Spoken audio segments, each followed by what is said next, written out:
Good day, Otosuke. Ayan, i-start na natin yung Toyota Innova na low-bat kasi.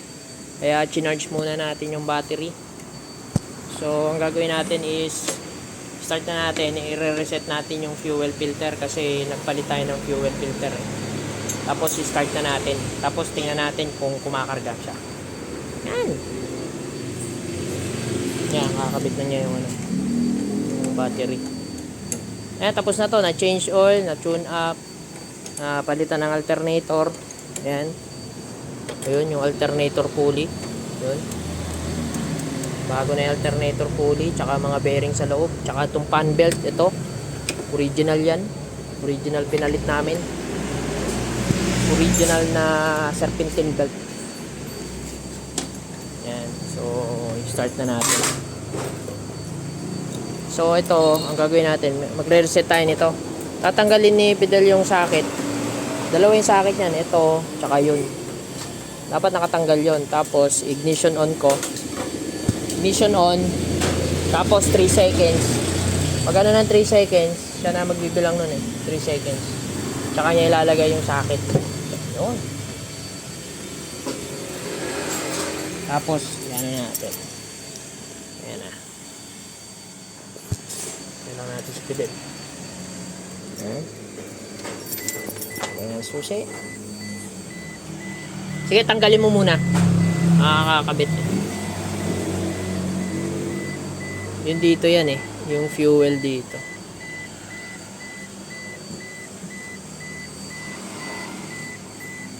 Ano? Natanggal pa niya yung socket. Ignition on. Ignition on. Ayan, dapat yan. Yan ang i-reset natin yung yun, wala na. Patas i-off natin, ignition off, tapos bunot susi. Tapos iyon ulit. Okay. Ignition on. Indicator ano? Yun, nawala na yung fuel, di ba? Start. Start. Di ba? One click. So ngayon nawala na yung battery. Yung battery indicator nawala na. So ibig sabihin, wala na. So tingnan natin kung kumakarga kung ilan ang voltahe ng alternator na ginawa natin. Ayan, nawala na yung battery indicator, malinis na. Ayan, kukunin ko lang yung aking voltmeter. Meron akong voltmeter dito kay Wakabi.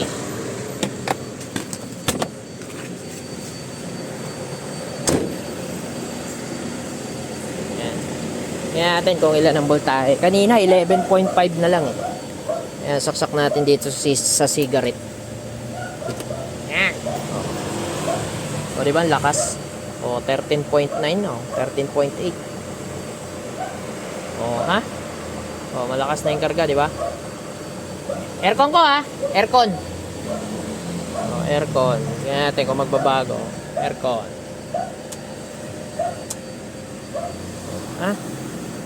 Ganun pa rin, di ba? Headlight ko. Del, tingnan mo yung mga ilaw Yan.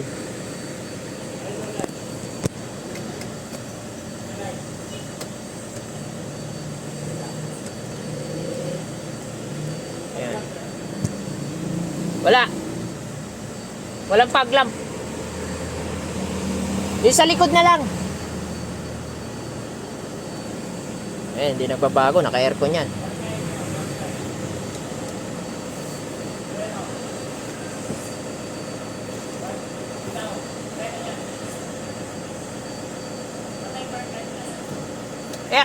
Patay. Ano na? Alin, may punde? Punde yung brake light. Ayan. Papalit tayo ng bumbilya. Signal light.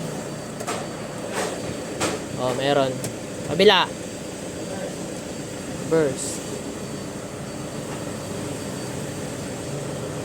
Meron? Ilan ang wala?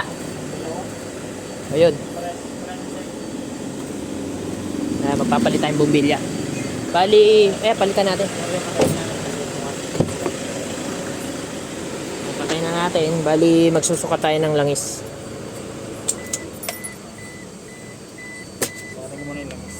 Yan, magpa-final kami ng sukat ng langis. Kasi nag-change oil kami. Balik na natin to.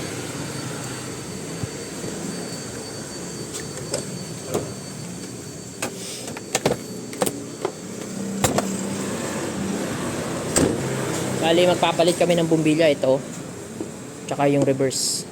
Yan. Yan, 6.5 lang yung linagay ko dyan. 6.5?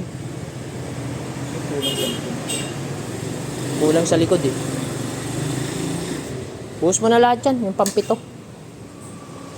Yan, bali 7 liters. Yan. O yun, papalitan namin yung bumbilya sa likod. O ilang po ito suka eh. Good day. Ayan, lagay mo na isa. Pito yan eh. 2, 4, 6, 7. Busin mo na yung isa. 7 litro yan. Naigpitan mo na yung gulong. Ayan, papainal niya yung langis. Ubus na niya yung ikapitong langis.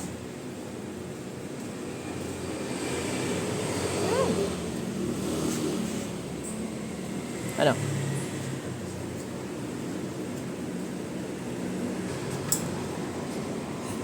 Yan. Ayan yung ikapito. 6.5 na yung nalagay ko eh. So, yan, pito. Ayan. Ayan, Otosuke. Dito na nagtatapos ang aming service sa Toyota Innova 2012 model. D4D ang makina.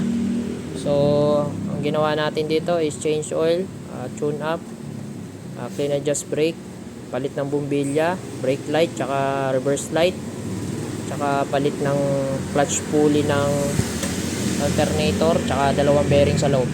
Yun. Okay na siya. Goods na. Tawagan ko na yung customer para